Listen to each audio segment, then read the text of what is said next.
رب اشرح لي صدري ويسر لي أمري واحلل عقدة من لساني يفقهوا قولي أحمدك اللهم يا مجيب كل سائل والصلاة والسلام على من هو أفضل الوسائل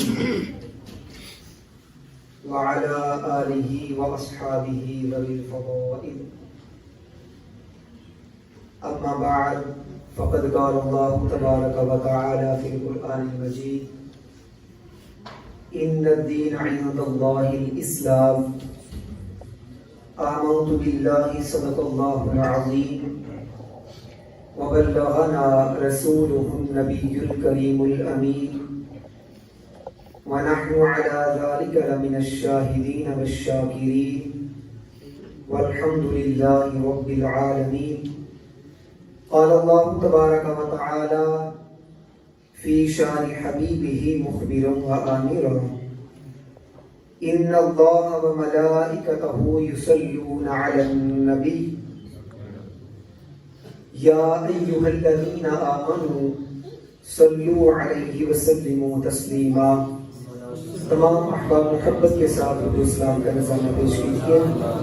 صلاۃ والسلام علیک یا سیدی یا رسول اللہ وعلی آلک واصحابک یا سیدی یا حبیب اللہ.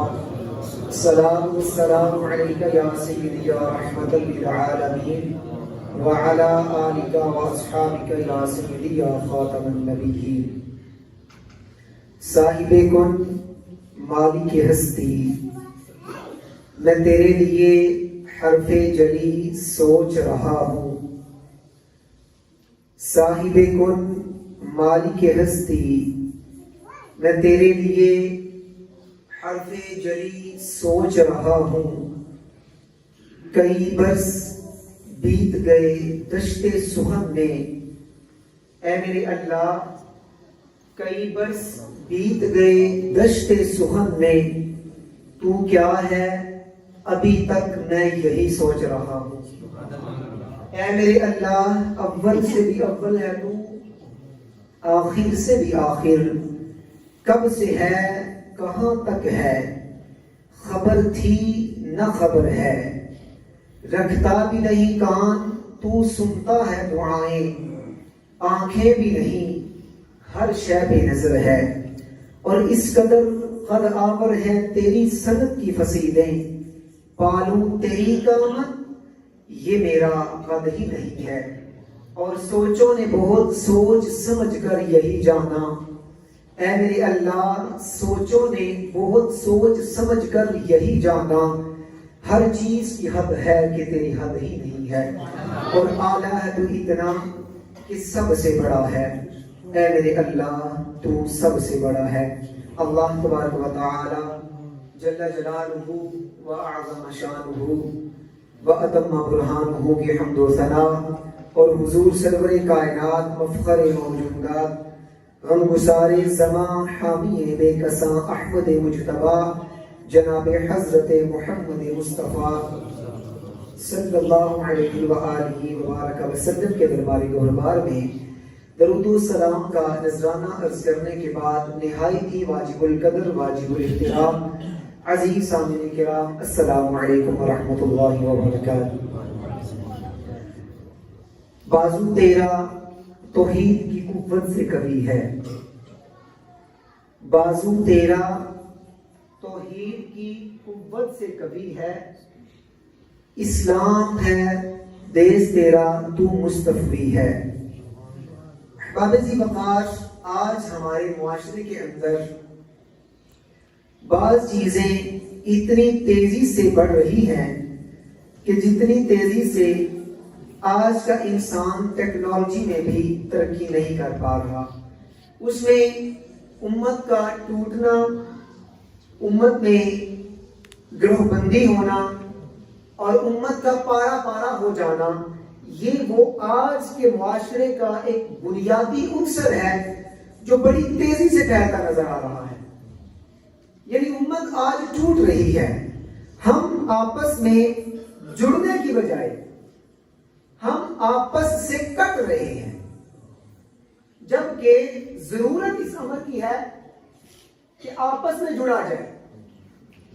ہم انٹرنیشنل لیول پہ اگر اسٹڈی کرتے ہیں تو پوری دنیا کے اندر جو قوم بطور قوم پس رہی ہے، بطور مذہب کے مار کھا رہی ہے، وہ نہ ہندو ہیں، نہ وہ پارسی ہیں، نہ وہ یہودی ہیں، نہ وہ عیسائی ہیں. اگر کوئی قوم آج کی تاریخ میں کسی مذہب کی وجہ سے یا بطور قوم ظلم کی چکی میں پس رہی ہے تو اس قوم کو آج بھی مسلمان کہا جاتا ہے. فقط مسلمان آج ظلم کی چکی میں پس رہا ہے. باقی اقوام کے ساتھ یہ طریقہ کار، یہ روش اختیار نہیں کی جا رہی.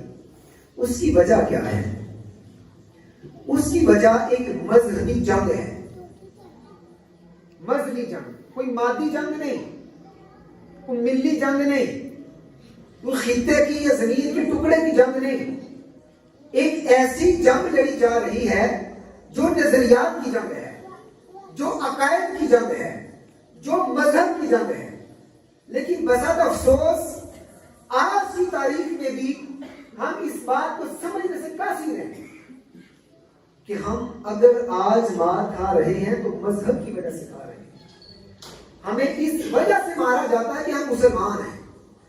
کاش کہ ہم اس تناظر میں سوچ سکیں، کاش کہ ہم ایک مرتبہ اپنے اسلاف کی تاریخ کو پڑھیں، کاش کہ ایک مرتبہ ہم اپنے مذہب کی اقدار کو سامنے رکھتے ہوئے ایک امت ہونے کے ناطے یکتائی کا مظاہرہ کرتے ہوئے اس چیز کی طرف آگے بڑھے کہ کون سا ایسا طریقہ ہے کہ ہم بطور ملت، بطور مذہب، بطور قوم آگے بڑھ سکتے ہیں. تو وہ امت کا اتحاد ہے جس کی آج کے دن میں ضرورت ہے. آج ہمارے معاشرے کو اس امر کی ضرورت ہے کہ امت کو اتحاد کا درس دیا جائے. اور وہ کیسے ممکن ہے؟ اگر فروئی مسائل کے اندر ہم الجھتے رہے تو کبھی بھی امت ایک نہیں ہو سکتی. تو امت کے اتحاد کا بنیادی نقطہ کیا ہے کہ مذہب کی بات ہے. اسلام کے خلاف جو مذاہب ہیں ان کی تعلیمات کو سامنے رکھو اور بتاؤ کہ اسلام مذہب دوسرے مذاہب سے کیسے اعلیٰ ہے، اسلام کے عقائد دوسرے مذاہب کے مقابلے میں کیسے عمدہ اور بہتر ہیں. تو جب ہم مذہب کو اجاگر کریں گے پھر یہ چھوٹے چھوٹے مسائل جن میں ہم آج الجھ کے رہ گئے اور امت ایک دوسرے سے کٹ پڑ رہی ہے، اگر ہم مذہب کی بات کریں گے، مذہب کا تقابل کریں گے، بتائیں گے کہ یہودیت کیا ہے اور اسلام کیا کہتا ہے، جب ہم بتائیں گے کہ عیسائیت کی تاریخ اور آج کی تاریخ میں ان کے عقائد کیا ہے اور اسلام کا درس و تدریس کیا کہتا ہے، تو پھر امت کے اندر ایک اتحاد کی فضا پیدا آج کی تاریخ میں بھی ہو سکتی ہے. میں چند ایک مثالیں وضاحت کی دوں گا چونکہ میرا موضوع تقابل ادیان ہے. تقابل ادیان کا مطلب یہ ہوتا ہے کہ ایک مذہب کا، ایک دین کا دوسرے دین کے ساتھ مقابلہ کیا جائے اور اس چیز کا فرق واضح کیا جائے کہ ہمارا مذہب دوسرے مذہب سے کیسے اعلیٰ ہے، کیسے بہتر ہے. سب سے پہلی بات اللہ رب العزت نے قرآن مجید کے اندر ارشاد فرمایا ان الدین عند اللہ الاسلام، کہ اللہ تعالیٰ کے نزدیک جو پسندیدہ دین ہے وہ دین اسلام ہے. اللہ تعالیٰ کے نزدیک جو پسندیدہ دین ہے وہ کون سا دین ہے جی؟ دین اسلام وہ دین ہے کہ جس پر اللہ رب العزت نے اپنی پسندیدگی کا اظہار فرمایا ہے. کسی اور مذہب کو یہ امتیاز حاصل نہیں. اور سب سے بڑی ہمارے لیے یہی دلیل ہے کہ جو قرآن میں بات آتی ہے کہ ہمارا مذہب تمام مذاہب سے اعلیٰ اور بہتر ہے کیونکہ یہ اللہ تعالیٰ کا پسندیدہ دین ہے. لیکن چند ایک ایسی چیزیں ہوتی ہیں جن کا جب تک ہم مطالعہ نہ کریں مذہب کا امتیاز واضح نہیں ہوتا.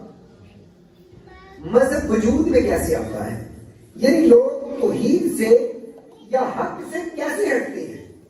سورہ نوح کے اندر اللہ رب العزت نے 5 نام گنوائے ہیں حضرت ادریس علیہ السلام کے بیٹوں کے.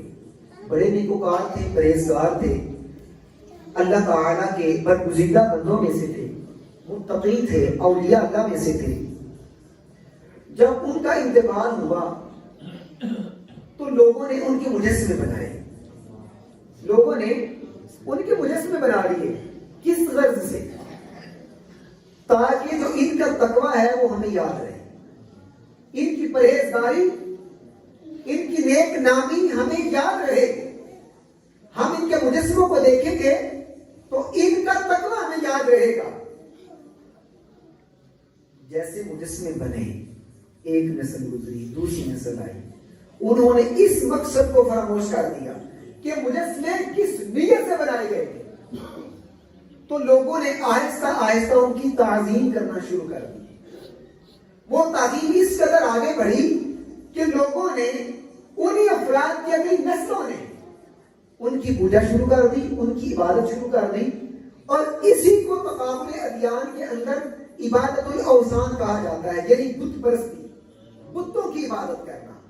تو حضرت ادریس علیہ السلام کے ان 5 بیٹوں کے مجسموں سے، جبکہ مجسمے غلط نیت سے نہیں بنے تھے، لیکن بعد میں چونکہ تعلیمات آگے ڈیولپ نہ کی، آگے ان کو ٹرانسفر نہ کیا، تو لوگوں نے اس مقصد کو بلایا اور ان بتوں کی پوجا شروع کر دی۔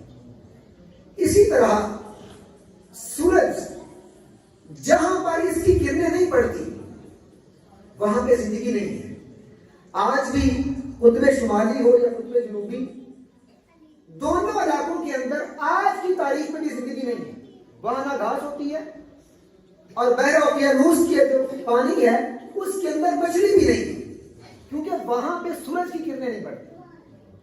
تو پتہ یہ چلتا ہے کہ جہاں پہ سورج کی کرنیں نہ پڑے وہاں پہ زندگی نہیں ہے۔ تو بعض لوگوں نے یہ سمجھا کہ یار سورج کی کرنیں زندگی دیتی ہیں، تو اس فکر کے اندر انہوں نے سورج کی پوجا شروع کر دی کہ سورج زندگی دیتا ہے، تو سورج کی پوجا شروع ہو گئی۔ اسی طرح ستارے، لوگ ستاروں کو دیکھ کے اپنے مستقبل کا تعین کیا کرتے تھے، تخمینہ لگاتے تھے، اور بعض دفعہ وہ تخمینہ درست بھی ہو جاتا۔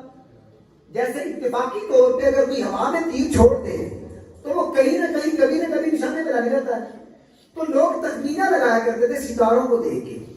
تو اگر وہ تخمینہ درست ہوتا تو لوگ اس کو اپنا عقیدہ بنا لیتے، یا ستارے ہمارے رہنما ہیں، یہ ہمارے راہبر ہیں، ان کو دیکھ ہم اپنے مستقبل کا تعین کر لیتے ہیں۔ تو لوگوں نے ستاروں کی پوجا شروع کر دی۔ اسی طرح فطرت کے وہ عنصر، وہ عناصر جو فطری تھے، لوگوں نے جس کی شدت کو جتنا بہتر اور اعلیٰ گمان کیا، جو اپنی طاقت سے چیز بڑھتی اس کو خدا مان کے اس کی پوجا شروع کر دیتے۔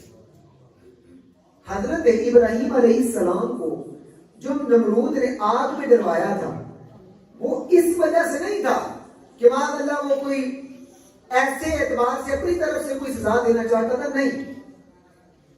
ذرا تاریخ کا مطالعہ کریں، تقابل ادیان کے ابواب میں غور و فکر کریں۔ نمرود نے حضرت ابراہیم علیہ السلام کو آگ میں اس لیے ڈلوایا تھا، وہ آگ کی پوجا کرتے تھے، آگ کو اپنا خدا مانتے تھے، اور انہوں نے حضرت ابراہیم علیہ السلام کو آگ میں نہیں بلکہ اپنے خدا کے سپرد کیا تھا کہ ہم اپنے خدا کے سپرد کر دیتے ہیں، اس کا معاملہ اللہ ہم اپنے خدا پہ چھوڑ دیتے ہیں۔ تو انہوں نے اپنا خدا مانتے ہوئے آگ کے سپرد کیا تھا، تو وہ آگ کی پوجا کرتے ہیں۔ اسی طرح لوگوں نے جانوروں کی پوجا کی ہے۔ آج بھی یہ ہمارے سری لنکا کے اندر آج بھی ہاتھی کی پوجا ہوتی ہے۔ آج بھی ہندوستان کے اندر جدید تحقیق کے مطابق جتنی ہندوؤں کی آبادی ہے اس سے زیادہ ان کی دیویاں اور دیوتاؤں کے مجسمے موجود ہیں جن کی وہ پوجا کرتے ہیں، اور جدید تحقیق کے مطابق ایک ہندو کو 1.5 رابعہ گراؤنڈ، جتنی ان کے گھروں میں یا مندروں میں یا بس اسٹیشن پہ یا ریلوے اسٹیشن پہ مورتیاں موجود ہیں، یا ان کے بٹووں کے اندر، ان کی جیبوں کے اندر جو ان کے نقش و نگار ان کے خداؤں کے موجود ہیں، اگر ان کو ہر ہندو میں بانٹا جائے تو ایک ہندو کو 1.5 رابعہ ہے۔ تو یہ وہ چیزیں ہیں، اگر ہم ان کو اجاگر کریں، اگر ہم ایسے موضوعات پہ بات کریں تو پھر ہمارا اسلام پہ یقین پختہ ہوگا۔ کیوں؟ کیونکہ اسلام نہ کسی سورج کی پوجا کی دعوت دیتا ہے۔ اسلام نہ چاند کی عبادت کی تعلیم دیتا ہے، نہ ستاروں کی عبادت کا کہتا ہے، نہ کسی آگ کی پوجا پاٹ کا کہتا ہے۔ آج بھی ہندو پیپل کے درخت کا جو ہے وہ اس کی عبادت کرتے ہیں، اس کو اپنا خدا مانتے ہیں کیونکہ وہ بہت بڑا ہوتا ہے۔ اس کے وجود کی بنیاد میں ان کی عبادت کرنا شروع کر۔ تو لوگوں نے فطرتی عناصر میں سے جس کو جتنا قوت والا سمجھا اس کی عبادت شروع کر دی۔ قرآن کیا کہتا ہے؟ اور جو دینی مذاہب میں سے وہ مذہب جو آسمانی مذہب ہیں، جن کو سامی مذہب بھی کہا جاتا ہے، جو آسمان سے اترے، اس میں یہودیت اور عیسائیت یہ بڑے مذاہب میں سے ہیں۔ یہودی وہ قوم ہے کہ جنہوں نے جو خود بھی توحیدی تھے، نہ صرف خود توحیدی بلکہ توحید کی تبلیغ بھی کرتے تھے، لیکن بعد میں انہوں نے جب اپنی خواہشات پر اپنے دین کو مانا تو پھر ایسے ایسے عقائد گھڑے کہ الامان اور حفیظ۔ اس میں سے ایک مثال، حضرت موسیٰ علیہ السلام جب اپنی قوم کو 40 دن کے لیے چھوڑ کے ساحل پہ ہوئے، صرف 40 دن کے اندر اس قوم نے اس قدر گمراہی کو اپنایا کہ بچڑے کی پوجا شروع کر دی۔ سامری نے ایک پتلا بنایا بچڑے کا، گائے کے بچے کا پتلا بنایا، اس کے آگے اور پیچھے 2 سوراخ تھے۔ اور آج کی تاریخ میں بھی بچے بھی جانتے ہیں، نوجوان بھی اور بوڑھے بھی، یہ جو بین ہوتی ہے جو سپیرے بجاتے ہیں، اس کے درمیان کا جو خلا ہوتا ہے وہ زیادہ ہوتا ہے، اور جہاں سے وہ ہوا ماری جاتی ہے وہ بھی سوراخ چھوٹا، اور جہاں سے خارج ہوتی ہے وہ بھی سوراخ چھوٹا ہوتا ہے۔ اب کیا ایسا ممکن ہے کہ انسان سانس لے اور آواز پیدا ہو جائے؟ تو وہ بین کی ساخت ایسی ہے کہ اس کے اندر اگر زور سے ہوا اس کے اندر مارے تو جیسے ہوا خارج ہوگی تو آواز پیدا ہوگی۔ تو سامری نے جو بچڑا بنایا تھا اس کی بھی ساخت کی وجہ سے جب ایک سوراخ سے آواز داخل ہوتی اور دوسرے سے نکلتی تو سیدھی کی آواز پیدا ہوتی ہے۔ تو لوگ اتنے جاہل ہو چکے تھے، اپنی گمراہی میں ڈوب چکے تھے، انہوں نے یہ گمان کیا یار یہ مٹی کا پتلا، مٹی کا بچڑا، اس سے آواز آتی ہے۔ اور کتنی سادہ سی بات ہے، کوئی بھی ایسا معاملہ آپ کر لیں کہ جس میں خلا زیادہ ہو درمیانی اور اطراف میں سوراخ چھوٹی ہو تو آواز پیدا ہوتی ہے، یہ معمولی تقاضا ہے۔ تو لوگوں نے اپنے مذہب پر فوکس نہ کیا، اس کو نہ اپنایا، اور اس جادوگر کے بچڑے کی پوجا شروع کر دی کہ اس وجہ سے کہ اس سے سیدھی کی بات ہے۔ تو جب گمراہی گر کرتی ہے نا پھر عقلیں موف ہو جاتی ہیں۔ انسان کا جو دماغ ہے نا وہ صحیح فیصلہ نہیں کر پاتا کہ میں کیا کرنے جا رہا ہوں۔ تو اسی طرح یہودی اور عیسائی یہ اولاً موحد تھے، توحید کے قائل تھے، توحید کے مبلغ تھے، لیکن قرآن پڑھیں سورۃ توبہ آیت نمبر 30، وقالت اليہود عزیر ابن اللہ وقالت النصارى المسیح ابن اللہ۔ وہ یہودی جو خود توحیدی تھے، توحید کی دعوت دیتے تھے، جب مذہب کو اپنی خواہش کے مطابق مانا تو پھر حضرت عزیر کو یہودیوں نے اللہ کا بیٹا کہا۔ کس وجہ سے؟ یہ ہمارے لیے علماء فکریہ ہے، یہ بات بہت اہم کرنے لگا ہوں، شاید کہ آپ میں سے بعض احباب کو یہ بات ناگوار بھی گزرے۔ حضرت عزیر علیہ السلام کو یہودیوں نے اللہ کا بیٹا کہا، کس بنیاد پہ؟ حضرت عزیر نے سفر میں ایک بستی سے گزر ہوا تو وہاں پہ وہ بستی ایسی تھی جس پر اللہ کا عذاب ہوا تھا، تو وہ حیرانگی میں تعجب میں اللہ سے پوچھتے ہیں کہ یا باری تعالیٰ تو ان کو کیسے زندہ کرے گا؟ یہ جو ساری بستی تباہ ہو گئی ہے تو ان کو کیسے زندہ کرے گا؟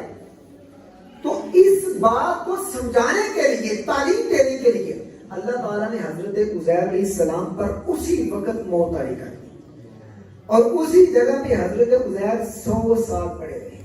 کتنے سال جی؟ 100 سال حضرت عزیر وہیں پر موجود رہے۔ 100 سال کے بعد اللہ تعالیٰ نے دوبارہ زندگی دی اور واپس آئے۔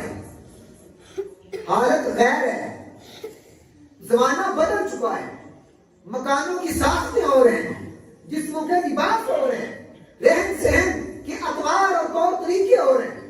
حضرت عزیر ڈھونڈتے ڈھونڈتے اپنے اس گھر میں پہنچے جو ان کا مسکن تھا، دستک دی، اندر سے بڑھیا نے آواز دی جس کی عمر 120 سال تھی، اور مفسرین کرام نے اور تاریخ دانوں نے لکھا ہے کہ وہ بڑھیا آپ کی کنیز تھی۔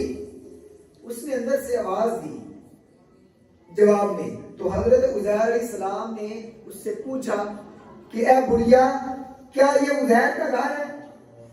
تو بڑھیا حیران رہ گئی کہ 100 سال گزر چکا ہے، کسی نے عزیر کا نام تک نہیں لیا، آج کون آ گیا کہ وہ کہتا ہے کہ عزیر کا ہی گھر ہے؟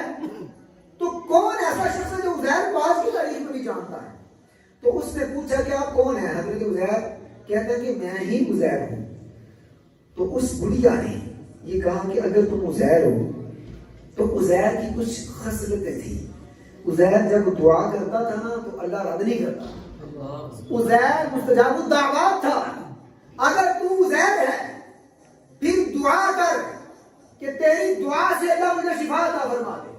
تو حضرت عزیر علیہ السلام نے اس بڑھیا کے لیے دعا کی اور اس کی آنکھوں کی بینائی واپس آ گئی، اور جو فارغ زدہ بڑھیا تھی انہوں نے اس کے چہرے پہ ہاتھ پھیرا اور یہ حکم دیا کہ اللہ کے حکم سے اور اللہ کے اذن سے شفا یاب ہو جا۔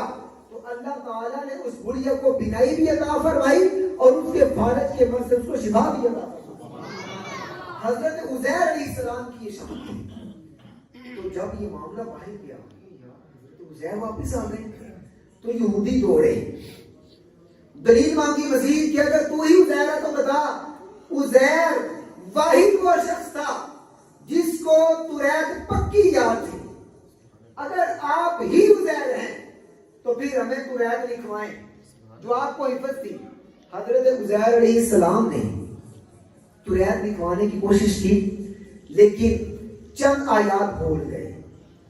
پھر ان کو یاد آیا کہ جب میں قید میں گیا تھا میرے باپ نے ایک جگہ پہ توریت کو دفن کیا تھا، اس مقام پہ گئے، وہاں پر جا کے کھدوائی کی اور آپ ملے لیکن وہ بھی پوشیدہ ہو چکے تھے، آیات مٹ چکی تھی، سطریں مٹ چکی تھی، الفاظ کی سمجھ نہیں آ رہی تھی۔ تو حضرت عزیر بھی پریشان ہوئے، اسی درخت کے نیچے بیٹھے اللہ سے دعا کرتے ہیں، آسمان سے 2 ستارے آئے اور حضرت عزیر علیہ السلام کے پیٹ میں گھس گئے۔ وہ ستاروں کا آنا تھا، پیٹ میں جانا تھا کہ حضرت عزیر کو ساری توریت یاد ہو گئی اور انہوں نے لوگوں کو ساری لفظ پر لفظ لکھوا دی۔ تو جب لوگوں نے دیکھا کہ یار اتنے غیر معمولی کام کہ دعا کرے، فارغ ختم ہو جائے، ہاتھ پھیرے، بینائی آ جائے اور ایک درخت کے نیچے بیٹھ کے دعا کرے اور اس شخص کے لیے آسمان سے ستارے آئے ہیں اور اتنے غیر معمولی معجزات ہوں، خرقی عادات کام ہوں، تو یہ کوئی بندہ عام بندہ نہیں ہو سکتا۔ چاہیے تو یہ تھا کہ ان کی تعظیم کی جاتی، ان کی بات کو مانا جاتا، جو وہ تعلیمات دیتے ہیں ان کو تسلیم کیا جاتا۔ لوگوں نے اس بات پہ کہا نہ دھرا، غیر معمولی کاموں کی وجہ سے کہا کہ یہ کوئی اور نہیں ہو سکتا، یہی خدا ہے، یا خدا ہے یا خدا کا بیٹا ہے۔ تو اس آیت کے اندر سورۃ توبہ کے اندر وقالت الیہود عزیر ابن اللہ کہ یہودیوں نے حضرت عزیر کو اللہ کا بیٹا کہا۔ کس وجہ سے؟ ان کے ان کرامتیں لگا لے یا معجزات لگا لے، ان کی وجہ سے حضرت عزیر کو یہودیوں نے اللہ کا بیٹا کہنا شروع کر دیا۔ اسی طرح حضرت عیسیٰ علیہ السلام وہ کوڑ کے مریضوں کو شفا دیتے تھے، مادر ذات اندھوں کو آنکھیں دیتے تھے، اور اسی طرح عیسائیوں کا یہ کہنا تھا کہ حضرت عیسیٰ علیہ السلام کو اللہ تعالیٰ نے باپ کے بغیر پیدا کیا ہے، اور جو باپ کے بغیر پیدا ہو یہ ان کا عقیدہ تھا۔ اور آج کی تاریخ کے جو عیسائی ہیں وہ بھی عقیدہ تثلیث کے قائل ہیں، وہ بھی ایک خدا نہیں مانتے، باپ خدا، بیٹا خدا اور روح القدس، 3 خداؤں کے آج بھی وہ قائل ہیں۔ پاکستان کی قانونی اعتبار سے وہ اپنے اس عقیدے کا اظہار نہیں کر سکتے، وگرنہ آج کی تاریخ کے عیسائی بھی واحد نہیں بلکہ مشرک ہیں، ان کا شرکی عقیدہ ہے، وہ عقیدہ تثلیث کے قائل ہیں۔ تو ایسا معاملہ کہ حضرت عیسیٰ علیہ السلام باپ کے بغیر پیدا ہوئے، تو انہوں نے حضرت عیسیٰ کو اللہ کا بیٹا کہا. اس میں بحر المحیط کے اندر یہ بات منقول ہے کہ نبی کریم صلی اللہ علیہ وسلم کے پاس دو عیسائی راہب آئے, ایک سید اور دوسرا عاقل. یہ ان کے القابات کے اعتبار سے ان کو موسوم کیا جاتا ہے. وہ آئے اور مکالمہ ہوا باقاعدہ طور پہ, جس کو مناظرہ بھی کہا جا سکتا ہے. انہوں نے دلیل کے طور پہ یہ بات کی کہ حضرت عیسیٰ علیہ السلام کو ہم اللہ کا بیٹا اس واسطے کہتے ہیں کہ اللہ نے ان کو باپ کے بغیر پیدا کیا ہے. تو اس کے جواب میں عیسائیوں کو یہ جواب دیا گیا کہ اگر حضرت عیسیٰ اس وجہ سے عبادت کے لائق ہیں یا اللہ کے بیٹے کہلانے کے لائق ہیں کہ وہ باپ کے بغیر پیدا ہوئے ہیں, تو حضرت آدم علیہ السلام کی شخصیت وہ شخصیت ہے جو باپ اور ماں کے بغیر بھی پیدا ہوئے ہیں. حضرت عیسیٰ کی تو پھر بھی ماں موجود ہے, بظاہر موجود ہے, لیکن حضرت آدم علیہ السلام ان کا وہ باپ بھی نہیں اور ماں بھی نہیں. اگر حضرت عیسیٰ اس وجہ سے عبادت کے لائق ہیں, اس وجہ سے خدا ہے کہ ان کا باپ نہیں, تو پھر حضرت آدم علیہ السلام کو تو بدرجہ اولا خدا ماننا چاہیے, ان کی تو بدرجہ اولا عبادت کرنی چاہیے, نعوذ باللہ من ذالک. جبکہ اس پر عیسائی کا جواب ہو گئے. تو یہ وہ چیزیں ہیں جن کا آج کی تاریخ میں امت کو بتانا بہت ضروری ہے, تاکہ ہمیں پتہ چلے کہ ہمارا مذہب کیسا مذہب ہے, ہماری تاریخ کیا تاریخ ہے. عیسائیوں اور یہودیوں اور سکھوں اور ہندوؤں کے مقابلے میں اب ہمارا عقیدہ کیا ہے, ہم کیا کہتے ہیں, ہمارے عقائد میں سے کیا ہے, ہمارا مذہب ہمیں کیا تبلیغ کرتا ہے, کیا تعلیم دیتا ہے. تو بالکل واضح اور دو الفاظ کے اندر اب رحمان فرماتا ہے قل هو اللہ احد اللہ الصمد لم یلد ولم یولد. قل هو اللہ احد, کہہ دیں کہ وہ اللہ ایک ہے, اللہ الصمد وہ بے نیاز ہے, یعنی وہ کسی کا محتاج نہیں ہے. لم یلد ولم یولد, نہ وہ کسی کا باپ ہے نہ وہ کسی کا بیٹا ہے. تو یہودیوں, عیسائیوں اور جتنے بھی بدھ مت ہیں, جتنے بھی جین مت ہیں, جتنے بھی سکھ ہیں, جتنے بھی ایسے ادیان ہیں جو باطل ادیان ہیں, ان کے مقابلے میں ہمارے پاس جو دین ہے وہ سچا اور سچا ہے.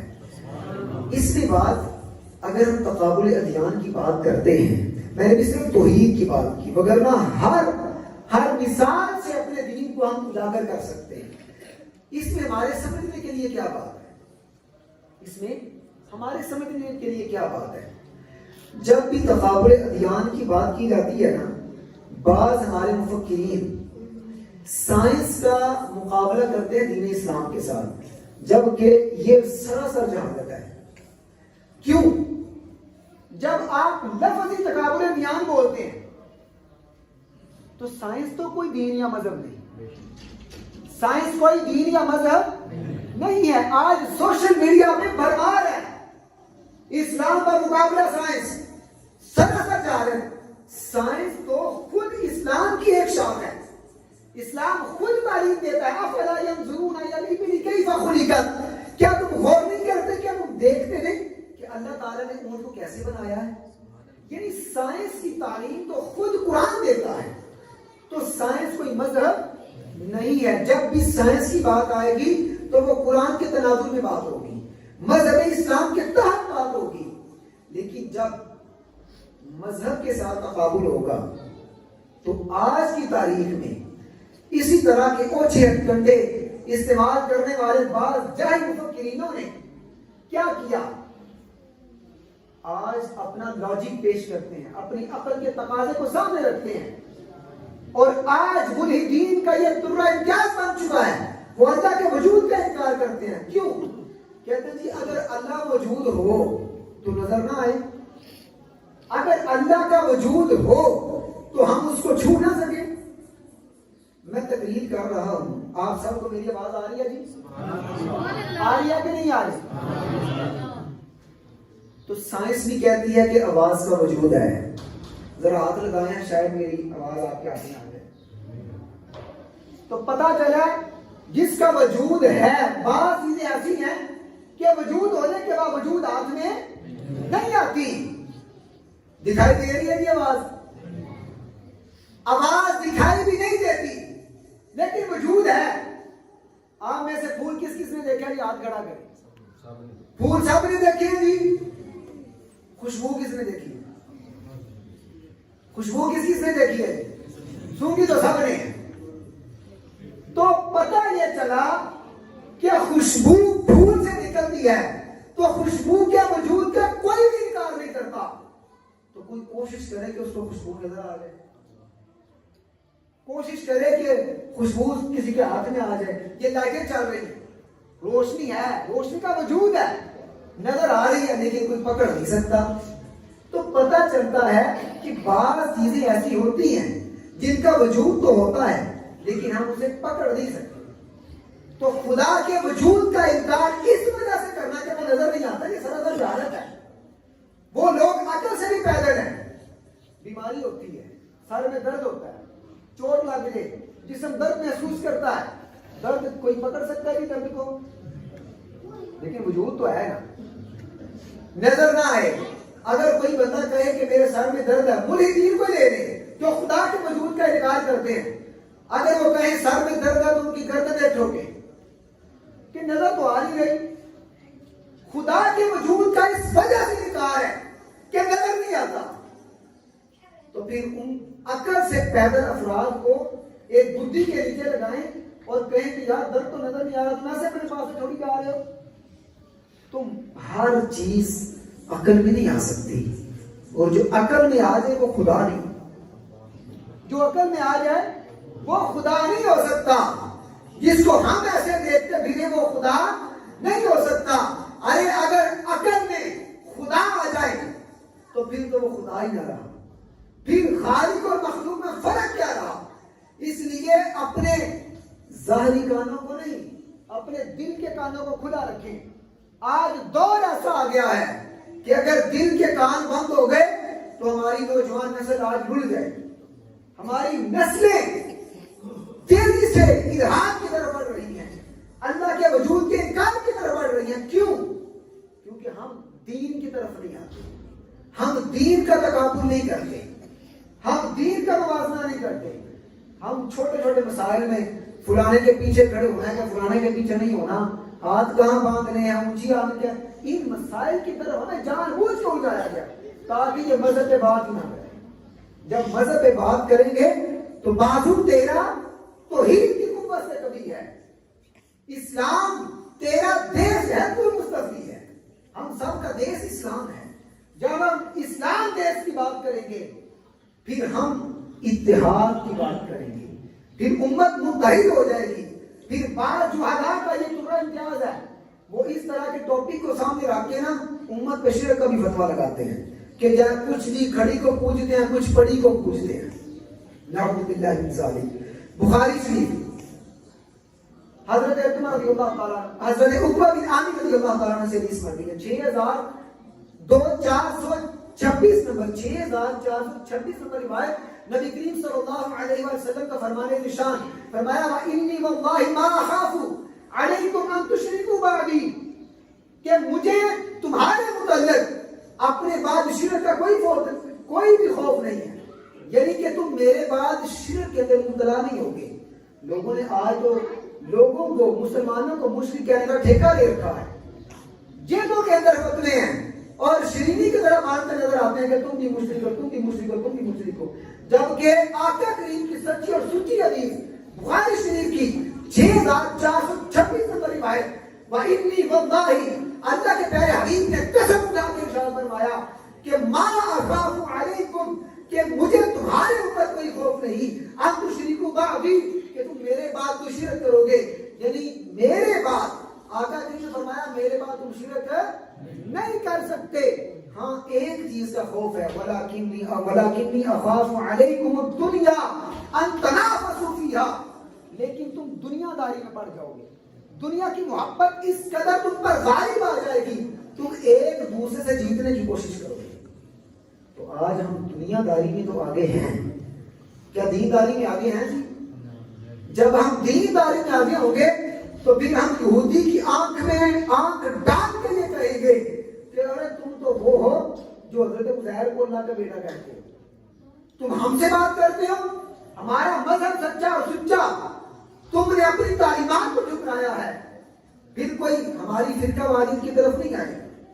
جب کوئی عیسائی سامنے آئے ان کی آنکھ میں آنکھ ڈال کے بات کرو کہ تم تو وہ ہو جو اللہ کے ساتھ شریک ٹھہرانے لگے ہو، جبکہ اللہ نے تمہیں جو کتاب دی اس کے اندر تو اللہ واحد کا تصور موجود ہے، لیکن تم نے عقیدہ تثلیث کو اپنایا اور حضرت عیسیٰ کو اللہ کا بیٹا کہا.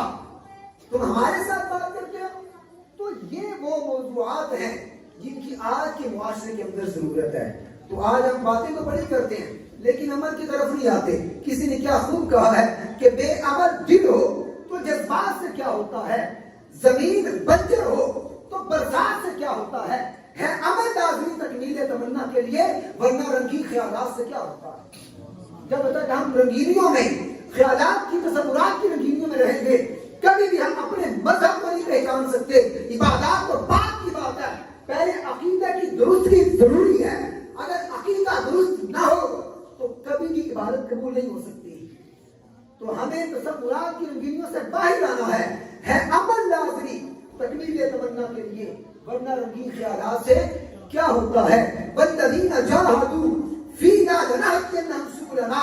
رب رحمان فرماتا ہے جو میرے راستے میں کوشش کرتا ہے میں اس کے لیے راستے آسان فرما دیتا ہوں، میں اس کے لیے راستوں کو کھول دیتا ہوں. اگر پھر بھی لاکھ کوشش کرنے کے باوجود اگر کبھی منزل میں تاخیر ہو تو کبھی بھی گھبرائیے گا نہیں. اس اقبال کے اس جملے کو ذہن میں رکھیے گا کہ گرتے ہیں شاہ سوار ہی میدانے جگ میں، وہ طفل کیا گرے جو گھٹنوں کے بعد چلے.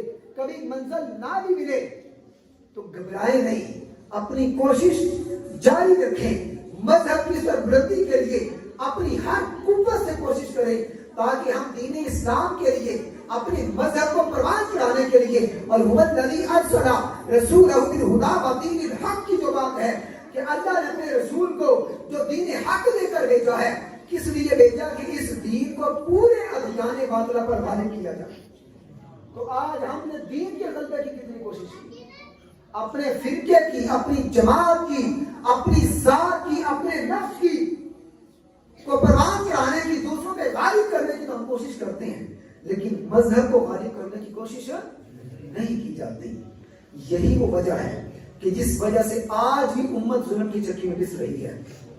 اگر آج ہم مذہب کی بات کریں گے تو کفر جان جائے گا کہ ہاں اب یہ اپنے مذہب کے اعتبار سے دوسرے ادیان کو مردود قرار دے رہے ہیں. تو یقیناً پھر مسلمانوں کے اندر ایک اتحاد کی فضا پیدا ہوگی، اور جیسے اتحاد کی فضا پیدا ہوگی انشاءاللہ پھر وہ دن دور نہیں ہوں گے کہ اسلام تمام ادیان پہ غالب آئے گا. لہذا خود بھی کوشش کریں کہ دین اسلام کو غالب کرنے کے اعتبار سے آپ کے پاس جو بھی صلاحیت ہے اس صلاحیت کو بروئے کار لائیں، اور ہر اعتبار سے یہ کوشش کریں کہ ہمارا دین باقی ادیان پہ غالب آئے، ہماری جماعت باقی جماعتوں پہ غالب نہ آئے، ہمارا اپنا نفس دوسروں کی سوچ پہ غالب نہ آئے، بلکہ ہمارا مذہب ہمارے نفس پہ غالب آئے. اور جب ہم مذہب کی بات کریں گے تو پھر ہمارا مذہبی باقی مذہب پہ غالب آئے گا، اور جب ہمارا مذہب غالب آئے گا تو انشاءاللہ پھر دین اسلام کا دور دورہ ہوگا، پھر وہی اسلاف کی روایات ہوں گی، پھر وہی اسلامی اقدار ہوگی. میں دعا کرتا ہوں رب کائنات ہم سب کو دین اسلام کے غلبے کے لیے اپنی اپنی ذات کے مطابق کوشش کرنے کی توفیق عطا فرمائے. جو حق بیان کیا یہ اللہ کی عطا، اور اگر کچھ غلطی ہوئی تو وہ میری خطا، اللہ ہماری خطاؤں کو معاف فرمائے. وما توفیقنا الا باللہ. بہت شکریہ. الحمدللہ رب العالمین والصلاۃ والسلام علی سید الانبیاء والمرسلین وعلى آله وأصحابه أجمعين. اللهم أنت السلام ومنك السلام تباركت يا ذا الجلال والإكرام. ربنا آتنا في الدنيا حسنة وفي الآخرة حسنة وقنا عذاب النار.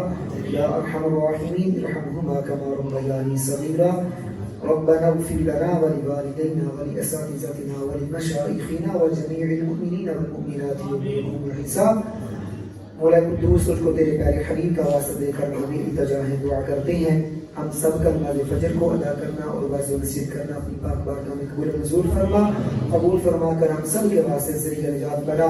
مولا قدوس تمام بیماروں کو شفاء کلی عطا فرما، مقروضوں کو بارک کر سے نجات عطا فرما، بے روزگاروں کو عزت والا روزگار عطا فرما، ہم سب کے رزق حلال میں وسعت فراوانی عطا فرما، حرام کے رکنے اور حرام کے ذرائع سے محفوظ فرما، بے اولادوں کو اولاد دنیا کی دولت سے مالامال فرما، اولاد والوں کی تمام قسم کی پریشانیوں کو دور فرما، امت مسلمہ کو وحدت اور اپنی پسندیدہ قیادت عطا فرما، ہر قسم کی شرع انگیزی فتنہ پرستی فرقہ واریت سے محفوظ رہتے ہوئے باہمی اتفاق و اتحاد کی دولت سے مالامال فرما، مولا قدوس ہم سب کو اپنے بڑوں کا ادب و احترام کرنے کی، چھوٹوں کے ساتھ محبت شفقت رکھنے کی توفیق عطا فرما، اپنے والدین کی خدمت کرنے اور ان کے قدم چومنے کی توفیق عطا فرما، مولا قدوس اس مسجد کو صبح قیامت تک شاد و آباد فرما، جتنے بھی احباب اس مسجد کے ساتھ کسی بھی اعتبار سے تعاون کرتے ہیں تمام کی کوششوں کو اپنی پاک بارگاہ میں قبول و منظور فرما، اور تمام احباب کو بہترین اجر عطا فرما۔